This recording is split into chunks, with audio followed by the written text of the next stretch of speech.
Hi friends, ಪ್ರಭಾಪರ ರೆಸಿಪಿಗೆ ಸ್ವಾಗತ. ಎಲ್ಲರಿಗೂ happy mother's day ಹಾಗೂ ಹ್ಯಾಪಿ ನರ್ಸಸ್ ಡೇ. ನೀವು ನೋಡಿರ್ತೀರ, ನನಗೆ ಬ್ಲಿಂಕಿಟ್ಟಿಂದ ಒಂದು ಗಿಫ್ಟ್ ಬಂದಿತ್ತು ಅಂತ ನಾನು ಪೋಸ್ಟ್ ಮಾಡಿದ್ದೆ. ಆ ಗಿಫ್ಟ್ ಬಂದಿದ್ದು ಓಟ್ಸಿಂದನೇ ಇವತ್ತು ಒಂದು ರೆಸಿಪಿ ಮಾಡ್ತಾಯಿದ್ದೀನಿ. ಆ ಗಿಫ್ಟ್ ನಥಿಂಗ್ ಬಟ್ ಓಟ್ಸ್ ಅಂತ ಇತ್ತು. ಅದನ್ನು ರುಚಿಯಾಗಿ ಹೇಗೆ ಮಾಡ್ಕೊಂಡು ತಿನ್ನೋದು ಅಂತ ಇವತ್ತು ನೋಡೋಣ. ಇವತ್ತು ನಾನು ಸ್ವೀಟ್ ಕಾರ್ನ್ ಹಾಕಿ ಓಟ್ಸ್ ಮಾಡ್ತಾಯಿದ್ದೀನಿ.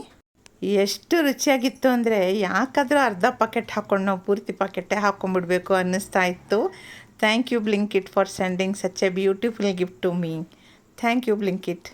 ಬ್ಲಿಂಕಿಟ್ ಆ್ಯಪಿಂದ 8 ಅಥವಾ 10 ನಿಮಿಷದ ಒಳಗಡೆ ನಮಗೆ ಬೇಕಾಗಿರೋ ತರಕಾರಿ ಆಗ್ಬೋದು, ಮನೆಗೆ ಬೇಕಾಗಿರೋ ಯಾವುದೇ ಐಟಮ್ ತಕ್ಷಣವೇ ಮನೆಗೆ ಬಂದುಬಿಡುತ್ತೆ. ನನಗೆ ತುಂಬ ಇಷ್ಟ. ಅಕಸ್ಮಾತ್ ಕೆಲವೊಂದು ಸತಿ ಬಾಣಲಿ ಒಲೆ ಮೇಲೆ ಇಟ್ಟು ಯಾವ್ದಾರ ಒಂದು ಐಟಮ್ ಇರಲಿಲ್ಲ ಅಂದರೆ ಬುಕ್ ಮಾಡಿದ ತಕ್ಷಣ ತಂದು ಕೊಟ್ಬಿಡ್ತಾರೆ. ಬಾಣಲಿ ಬಿಸಿಯಾಗಿ ಎಣ್ಣೆ ಹಾಕೋ ಅಷ್ಟೊತ್ತಿಗೆ ಬಂದುಬಿಡುತ್ತೆ. ಸೊ ನೀವು ಯಾರಾದರೂ ಬೇಕಿದ್ದರೆ, ಒಂಟಿಯಾಗಿರೋರು, ಮನೇಲಿ ಅಂಗಡಿ ದೂರ ಇರೋರು, ಹೋಗೋಕ್ಕಾಗದೇ ಇರೋರು ಅಂಥವ್ರು ಬ್ಲಿಂಕಿಟ್ ಆ್ಯಪ್ನ ಡೌನ್ಲೋಡ್ ಮಾಡ್ಕೊಳ್ಳಿ ಅಂತ ಹೇಳ್ತೀನಿ. ಇದು ಖಂಡಿತ ಪ್ರಮೋಷನ್ ವೀಡಿಯೋ ಅಲ್ಲ.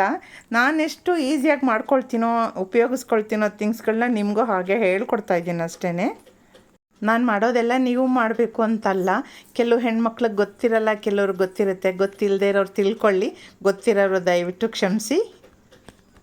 ಓಹೋ, ನೀನೊಬ್ಬಳಿಗೆ ನಾ ಗೊತ್ತಿರೋದು ಅಂತ ದಯವಿಟ್ಟು ಅನ್ಬೇಡಿ. ಓಟ್ಸ್ ಪ್ಯಾಕೆಟಿಂದ ಅರ್ಧ ಪ್ಯಾಕೆಟ್ ಮಾತ್ರ ತೊಗೊಂಡಿದ್ದೀನಿ. ನನಗೆ ಅರ್ಜೆಂಟಾಗಿ ಬೇಕಿತ್ತು, ಅದಕ್ಕೋಸ್ಕರ ನಾನು ಸ್ವಲ್ಪನೇ ಇಂಗ್ರೀಡಿಯೆಂಟ್ಸ್ ಹಾಕಿ ಮಾಡಿದ್ದೀನಿ. ನೀವು ಎಷ್ಟು ಇಂಗ್ರೀಡಿಯೆಂಟ್ಸ್ ಹಾಕ್ಕೊಂಡು ಮಾಡ್ತೀರೋ ಅಷ್ಟು ಚೆನ್ನಾಗಾಗುತ್ತೆ. ನಾನು ಸ್ವೀಟ್ ಕಾರ್ನ್ ತೊಗೊಂಡು ಬಂದರೆ ಪೂರ್ತಿ ಉಪಯೋಗಿಸ್ದೇ ಇದ್ದರೆ ಎಷ್ಟು ಬೇಕೋ ಅಷ್ಟು ಮಾತ್ರ ಕಟ್ ಮಾಡ್ಕೊಂಡು ಉಪಯೋಗಿಸ್ತೀನಿ. ಹಾಗಾಗಿ ಅದು ಬೇಗ ಕೆಟ್ಟು ಹೋಗಲ್ಲ. ಇದರಲ್ಲಿ ಅರ್ಧ ಕಪ್ ಓಟ್ಸಿಗೆ ಎಷ್ಟು ಬೇಕೋ ಅಷ್ಟು ಮಾತ್ರ ನಾನು ತೊಗೊಳ್ತಾ ಇದ್ದೀನಿ. ಫ್ರೆಂಡ್ಸ್, ಇದ್ರ ಜೊತೆಗೆ ಕ್ಯಾಪ್ಸಿಕಮ್ಮು, ಕ್ಯಾರೆಟು, ಬೀನ್ಸು ಏನು ಬೇಕಾದ್ರೂ ಹಾಕ್ಕೊಂಡು ಮಾಡ್ಬೋದು. ತುಂಬ ಚೆನ್ನಾಗಿರುತ್ತೆ. ಬಟ್ ನಾನು ಅದೆಲ್ಲ ಹಾಕಿಲ್ಲ, ಬರೀ ಸ್ವೀಟ್ ಕಾರ್ನ್ ಮಾತ್ರ ಹಾಕಿ ಓಟ್ಸ್ ಮಾಡ್ತಾಯಿದ್ದೀನಿ. ನಾನೀಗ ಒಂದು ಸಪ್ರೇಟ್ ಬಟ್ಲು ತೊಗೊಂಡು ಕಾಳುಗಳನ್ನೆಲ್ಲ ಸಪ್ರೇಟ್ ಮಾಡ್ಕೊಳ್ತಾ ಇದ್ದೀನಿ. ಈ ಕಾಳನ್ನೆಲ್ಲ ಪಕ್ಕಕ್ಕಿಟ್ಟು ಒಲೆ ಮೇಲೆ ಒಂದು ಬಾಣಲಿ ಇಡ್ತೀನಿ. ಕಡಾಯಿ ಕಾದಿದ ಮೇಲೆ ಅದಕ್ಕೆ ಸ್ವಲ್ಪ ಎಣ್ಣೆ ಹಾಕೊಳ್ಳೋಣ. ನಾನೊಂದು 2 ಟೀ ಸ್ಪೂನಷ್ಟು ಅಷ್ಟೇ ಎಣ್ಣೆ ಹಾಕ್ತಾಯಿದ್ದೀನಿ. ಎಣ್ಣೆ ಕಾದಿದ ಮೇಲೆ ಒಂದು ಚಿಕ್ಕ ಟೀ ಸ್ಪೂನಲ್ಲಿ ಸಾಸಿವೆ, ಒಂದು ಚಿಕ್ಕ ಟೀ ಸ್ಪೂನಲ್ಲಿ ಜೀರಿಗೆ, ಒಂದು ಸ್ವಲ್ಪ ಉದ್ದಿನಬೇಳೆ, ಒಂದು 8-10 ಕಾಳು ಕಡಲೆಬೇಳೆ ಹಾಕ್ಕೊಂಡು, ಹಾಗೆ ಒಂದು 2-3 ಚಿಟಿಕೆಯಷ್ಟು ಹಿಂಗಿನ ಪುಡಿ ಹಾಕ್ಕೊಳ್ತೀನಿ. ಇದೆಲ್ಲ ಸ್ವಲ್ಪ ಕೆದಕೊಂಡಿದ್ದ ತಕ್ಷಣ ಹೆಚ್ಚಿಟ್ಕೊಂಡಿದ್ದ ಹಸಿಮೆಣಸಿನ್ಕಾಯಿ ಹಾಗೆ ಈರುಳ್ಳಿನ ಎರಡೂ ಒಟ್ಟಿಗೆ ಹಾಕ್ಕೊಂಡು ಸ್ವಲ್ಪ ಮೀಡಿಯಮ್ ಫ್ಲೇಮಲ್ಲಿ ಇಟ್ಕೊಂಡಿದ್ದನ್ನು ಹುರ್ಕೊಳ್ತೀನಿ. ಯಾಕಂದರೆ ಫ್ಲೇಮ್ ಜೋರಾಗಿದ್ದರೆ ಸೀದೋಗ್ಬಿಡುತ್ತೆ. ಈರುಳ್ಳಿ ಬಣ್ಣ ಬದಲಾಯಿಸೋವರೆಗೂ ಈ ಥರ ಸಣ್ಣಗೆ ಹುರ್ಕೊಳ್ಳೋಣ. ಈಗ ಬಿಡಿಸಿಟ್ಕೊಂಡಿರುವಂಥ ಕಾಳೆಲ್ಲ ಹಾಕ್ಕೊಳ್ತಾ ಇದ್ದೀನಿ. ಕಾಳು ಹಾಕ್ಕೊಂಡು ಚೆನ್ನಾಗಿ ಅದನ್ನು ಹುರ್ಕೋಬೇಕು. ಅದನ್ನು ಜಾಸ್ತಿ ಹೊತ್ತೇನು ಹುರಿಯೋದು ಬೇಡ, ಯಾಕಂದರೆ ಸ್ವಲ್ಪ ಕ್ರಂಚಿಯಾಗಿದ್ದರೆ ಚೆನ್ನಾಗಿ ಅನಿಸುತ್ತೆ. ಅದು ಅಲ್ಲದೆ ನಾವು ಮತ್ತೆ ಈಗ ಓಟ್ಸ್ ಜೊತೆಯಲ್ಲಿ 2-3 ನಿಮಿಷ ಬೇಯಿಸೋದ್ರಿಂದ ಅದು ತುಂಬ ಮೆತ್ತಗಾಗ್ಬಿಟ್ರೆ ಚೆನ್ನಾಗಿ ಅನಿಸಲ್ಲ. ಕಾಳು 1 ನಿಮಿಷ ಹುರಿದಿದ್ದಾದಮೇಲೆ ಒಂದು 1/4 ಭಾಗ ಟೊಮೆಟೊನ ಸಣ್ಣಗೆ ಹೆಚ್ಚಿ ಹಾಕ್ಕೊಳ್ತಾ ಇದ್ದೀನಿ. ನಾನಿಲ್ಲಿ ಮೊದಲೇ ಉಪ್ಪು ಹಾಕಿಲ್ಲ, ಹಾಗೆ ಅರಿಶಿನ ಪುಡಿನೂ ಹಾಕ್ತಾಯಿಲ್ಲ.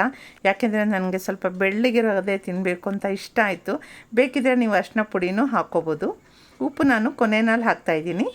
ಕೆಲವೊಂದು ಸಲ ನಾವು ಊಟ ಮಾಡೋದು ಟೇಸ್ಟ್ಗಿಂತ ಅಪಿಯರೆನ್ಸ್ ತುಂಬ ಮುಖ್ಯ ಅನಿಸುತ್ತೆ ಅಲ್ವಾ ಫ್ರೆಂಡ್ಸ್? ಈಗ ಇದೆಲ್ಲ ಹುರಿದಾಗಿದೆ.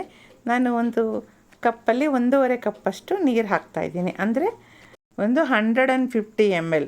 ಚಿಕ್ಕ ಕಾಫಿ ಲೋಟದಲ್ಲಿ 3 ಲೋಟ ಅಂದ್ಕೊಳ್ಳಿ. ಚಿಕ್ಕ ಲೋಟಪ್ಪ. ಆಮೇಲೆ ದೊಡ್ಡ ಲೋಟದಲ್ಲಿ ಕಾಫಿ ಕುಡಿಯೋರು ದೊಡ್ಡ ಲೋಟದಲ್ಲಿ ಹಾಕ್ಕೊಂಬಿಟ್ರೆ ಕಷ್ಟ, ಆಗಲ್ಲ, ಸ್ವಲ್ಪ ತಿಳಿ ಆಗಿಬಿಡುತ್ತೆ ಅಷ್ಟೇ. ಹಾಗೆಯೇ ಇದಕ್ಕೀಗ ಒಂದು 3-4 ಕಲ್ಲಷ್ಟು ಉಪ್ಪು ಹಾಕಿದ್ದೀನಿ. ಈಗ ಇದು ಕುದಿ ಬಂದ ತಕ್ಷಣ ನಾವು ಉಪ್ಪಿಟ್ಟಿಗೆ ರವೆ ಹಾಕ್ತೀವಲ್ಲ, ಹಾಗೆಯೇ ಓಟ್ಸ್, ಅರ್ಧ ಕಪ್ ಓಟ್ಸ್ ತೆಗೆದಿಟ್ಕೊಂಡಿದ್ನಲ್ಲ ಅದನ್ನು ಹಾಕ್ತಾಯಿದ್ದೀನಿ. ಹಾಕುವಾಗ ಸುತ್ತ ಸ್ಪ್ರಿಂಕಲ್ ಮಾಡ್ಕೊಂಡು ಹಾಕಿದ ಮೇಲೆ ಒಂದು ಸೌಟಲ್ಲಿ ತೊಗೊಂಡಿರ್ತಾರೆ, ಚೆನ್ನಾಗಿ ಥರ ತಿರುಗಿಸ್ಕೊಳ್ಳಿ. 3 ನಿಮಿಷ ಸಾಕು, ಅದಕ್ಕಿಂತ ಹೆಚ್ಚಿಗೆ ಬೇಯಿಸೋದು ಬೇಡ. 1-2 ನಿಮಿಷ ಆದಮೇಲೆ ಫ್ಲೇಮ್ ನಾನು ಸಿಮ್ಮಲ್ಲಿ ಇಟ್ಟಿದ್ದೀನಿ. ಮತ್ತು ಸೌಟಲ್ಲಿ ಚೆನ್ನಾಗಿ ಕೆದಕೊಳ್ಳಿ. ನೋಡಿ, ನಿಮ್ಗೇನಾದರೂ ಉಪ್ಪು ಕಡಿಮೆ ಆಗಿದೆಯಾ ಅಥವಾ ಖಾರ ಕಡಿಮೆ ಆಗಿದೆಯಾ ಅಂದರೆ ಈಗ ಆ್ಯಡ್ ಮಾಡ್ಕೊಳ್ಳೋಂಗಿದ್ರೆ ಆ್ಯಡ್ ಮಾಡ್ಕೋಬೋದು. ಇದೆಲ್ಲ ಚೆನ್ನಾಗಿ ಮಿಕ್ಸಾಗಿ ಚೆನ್ನಾಗಿ ಕುದಿಯೋಕ್ಕೆ ಶುರುವಾಗಿದೆ. ನೋಡಿ, ತಿಕ್ಕಾಗಿ ಬರ್ತಾಯಿದೆ. ಮತ್ತೊಂದು ಸಲ ಸೌಟಲ್ಲಿ ಚೆನ್ನಾಗಿ ಕೈ ಆಡಿಸ್ಬೇಕು. ಇದೀಗ ಆಗಿದೆ. ಸ್ಟವ್ ಆಫ್ ಮಾಡ್ತಾಯಿದ್ದೀನಿ. ಇದಕ್ಕೀಗ ಸಣ್ಣಗೆ ಕೊತ್ತಂಬರಿ ಹೆಚ್ಚಿ ಕೊತ್ತಂಬರಿ ಹಾಕ್ತಾಯಿದ್ದೀನಿ.